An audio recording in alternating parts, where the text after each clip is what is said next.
ज्योतिष शास्त्र का उपयोगिता ही है कि भविष्य में जो घटनाएं घटने वाली हैं उसको आप जान पाएँ। जो छूटने का जो डर है, जो छूटने का भय है, वही मृत्यु भय है। तो लक्ष्मी उल्लास की देवी है, तो जहाँ उल्लास होगा, जिस कर्म में उल्लास होगा वो सिद्ध होगा और वहाँ से फल मिलेगा। भविष्य में कल्पना होता है, कल्पना में आप सुखी हो सकते हैं, कल्पना में आप दुखी हो सकते हैं, लेकिन जो प्रॉपर जो सुख है वो वर्तमान में आता है।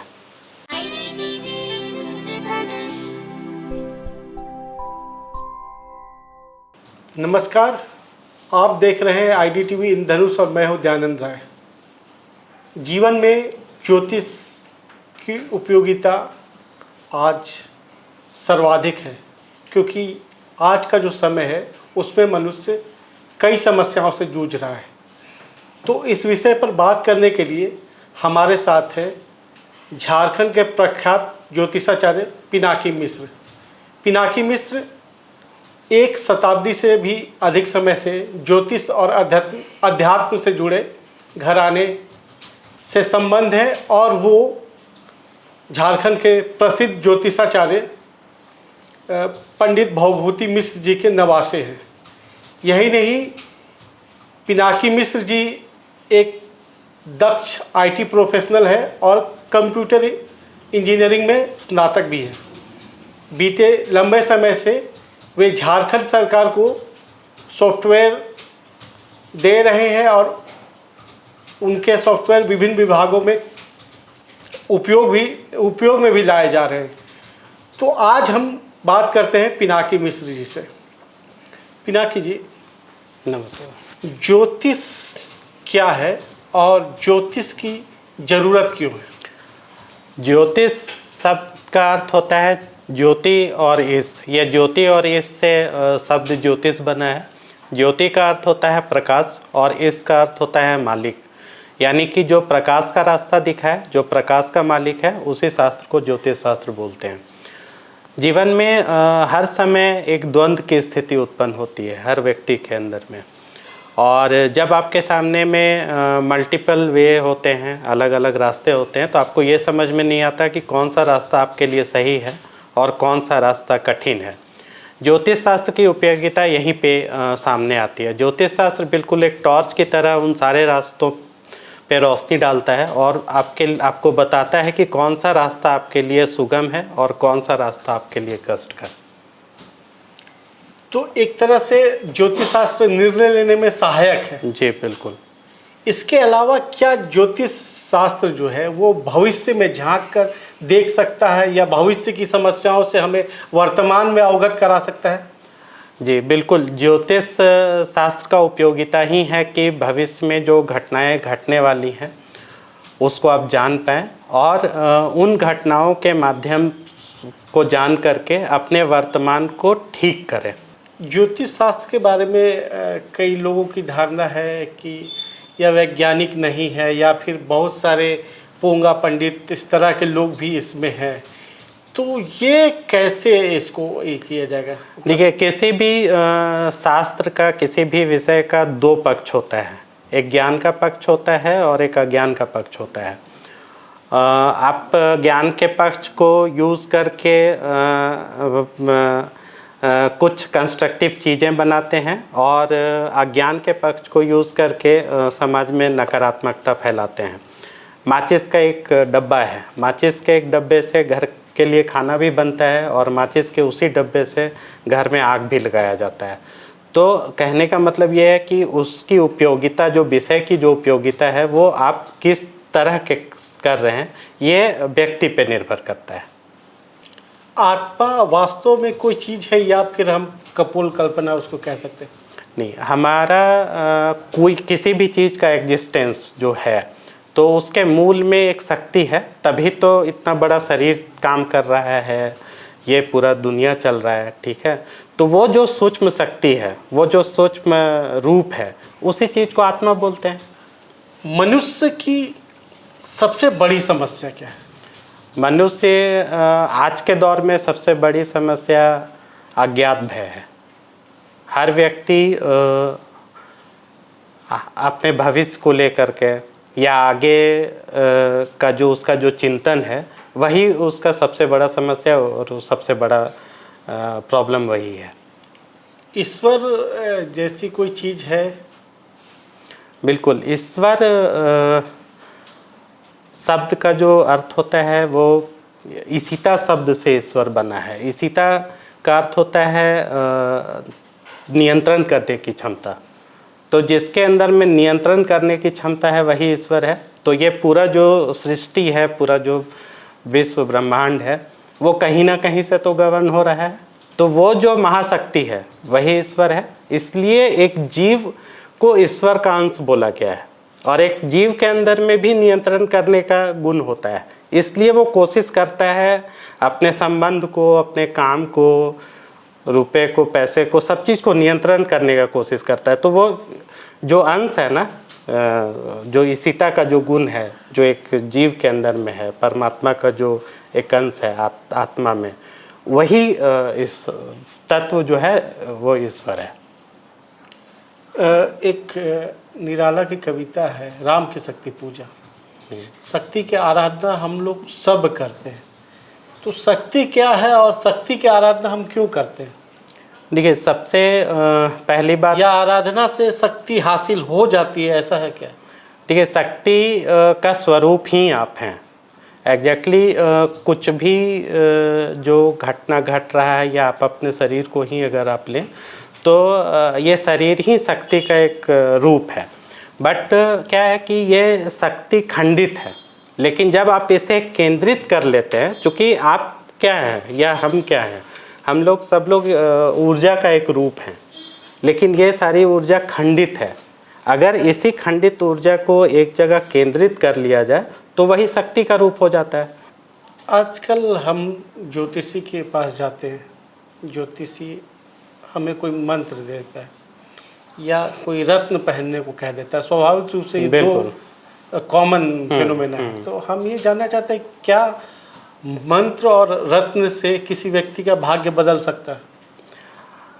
देखिए, मंत्र और रत्न दोनों बहुत व्यापक विषय है। और आपने ठीक कहा कि मंत्र तो सब जगह है। आपको, आप कहीं गए, मंत्र लिख करके मिल गया, आप किताब में मंत्र पढ़ लिए, इंटरनेट में मंत्र पढ़ लिए, बट जब उतना मात्रा में आप पढ़ते हैं तो आपको कुछ बेनिफिट नहीं मिलता। ये एक सामान्य समस्या है।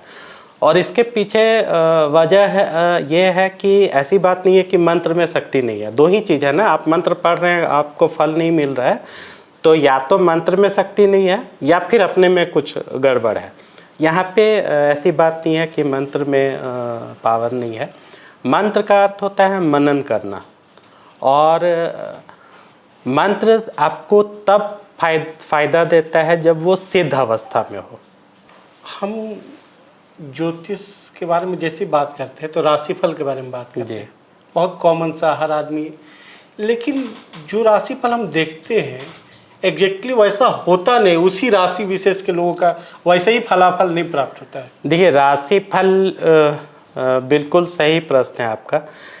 12 राशि और कितने सारे लोग हैं, तो एक राशि पे कितने करोड़ लोग आ गया ना। तो क्या है कि एक राशि में जब उतने करोड़ लोग आ गए तो सब लोगों का क्या आचार विचार, शरीर, रूप, रंग एक जैसा तो नहीं होता। तो राशिफल का कॉन्सेप्ट जो है वो ये है कि एक संभावित चीज़ को देखना, एक नॉर्मल चीज़ को देखना। लेकिन जब आप प्रेडिक्शन की बात करेंगे तो प्रेडिक्शन बिना कुंडली के, बिना जन्म कुंडली के ये संभव नहीं है कर पाना। ये फिर वही बात हो गया कि किसी को बुखार हो गया और आप 5 लोगों को बुखार है और सब लोगों को आप कालपोल दे दिए। ये देखना पड़ेगा कि किसको मलेरिया है, मलेरिया के कारण बुखार है, किसको टाइफाइड के कारण बुखार है, किसको वायरल फीवर है। तो वो जो एनालिसिस आता है वो जन्म कुंडली के आधार पर ही आ सकता है। राशिफल यानी सिर्फ चंद्रमा का प्रभाव देख रहे हैं, लेकिन बाद बाकी 9 ग्रह, 8 ग्रह भी तो हैं जिनका प्रभाव हम लोगों को देखना है कि उसका प्रभाव आज के डेट में क्या पड़ रहा है। तो ये एक बहुत बड़ा मिसिंग है, इसलिए राशिफल सही नहीं होता है। आज हर आदमी सुखी होना चाहता है, धन संपत्ति ऐश्वर्य चाहता है और सफल होना चाहता है, तो क्या ज्योतिष शास्त्र के पास सफलता का कोई राज है? ज्योतिष की बात करें या भारतीय अध्यात्म की बात करें, ये सफलता का मूल मंत्र सिर्फ और सिर्फ छिपा हुआ है कि आप अपने ऊर्जा को कितना केंद्रित करते हैं। अध्यात्म के बारे में बात करेंगे तो उसमें सबका विचार, लगभग जितने बड़े महापुरुष हुए, सबका विचार यही हुआ कि आप जो सोचते हैं वो होता है, आप जो सोचते हैं वो आपके जीवन में घटने लगता है। न्यूरो साइंस जो है वो भी इसी कॉन्सेप्ट पे काम करता है। कर्म और भाग्य दो महत्वपूर्ण बातें हैं जिनका अध्यात्म में जिक्र होता है। तो ज्योतिष शास्त्र हमको भाग्यवादी बनाता है, कर्म इम्पोर्टेंट है या भाग्य? देखिए, सबसे पहली बात तो ये है कि ज्योतिष का भाग्य के साथ कोई संबंध नहीं है। ज्योतिष पूर्ण रूप से कर्म सिद्धांत पर आधारित शास्त्र है। ज्योतिष आपको बताता है कि किस कर्म को आप कैसे एक्सेल कर सकते हैं, बढ़ा सकते हैं, कब आपको अपने गाड़ी का स्पीड तेज करना है और कब कम करना है। भाग्य का इसके साथ कोई लेना देना नहीं है। भाग्य जैसा कोई चीज़ है कि मान ले कि भाग्य क्या है? कर्म है। आप कर्म कर रहे हैं तो भाग्यशाली हो गए और कर्म नहीं किए तो भाग्यहीन हो गए। तो भाग्य उत्पन्न हुआ कहाँ से? भाग्य उत्पन्न हुआ कर्म से। तो अगर कर्म ही भाग्य है तो फिर भाग्य का अलग से कॉन्सेप्ट कैसे आया? ये आपके कर्म से उपजा। अच्छा, कर्म से उपजा। कर्म की प्रतिक्रिया में जो उपज है वही भाग्य है। अच्छा, कर्म की खेती भाग्य है। कर्म की खेती भाग्य है।